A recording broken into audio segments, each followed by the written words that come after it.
Mental health বলতে আমরা আসলে আমাদের মানসিক স্বাস্থ্যকে বুঝি, যেটা আসলে আমাদের যে শারীরিক স্বাস্থ্য সেটার সাথে সাথে মানসিক স্বাস্থ্যটাও আসলে এনশিওর করা, মানে ওয়েলনেস এনশিওর করে। Right. So if you allow me, then I will ask next question.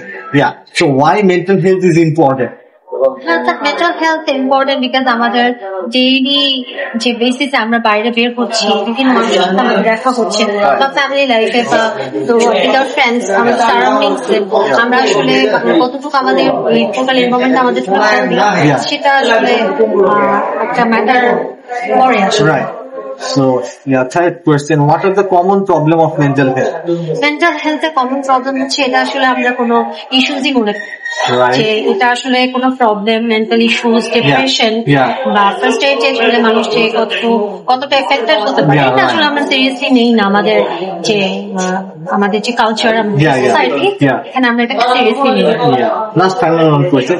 In our society, most of the people think that mental health is a stigma. Why? কারণ যে আমাদের স্টেরিওটাইপিক্যাল ধারণা, ইভেন কিছু কিছু ক্ষেত্রে এভাবেও বলা হয় যে এটা আসলে মানে মানসিক স্বাস্থ্য বলতে কিছু নাই, এটা আসলে অনেকেই বলে যে এটা অনেকে হয়তো প্যারানর্মাল বিষয়, জিনের আছড়, কিন্তু আসলে যে এটা একটা সিরিয়াস ইস্যু, এটা কতটা মানুষকে এফেক্ট করে এটা আসলে কেউ রিয়ালাইজ করেন। Right, absolutely. Thank you very much for your time now.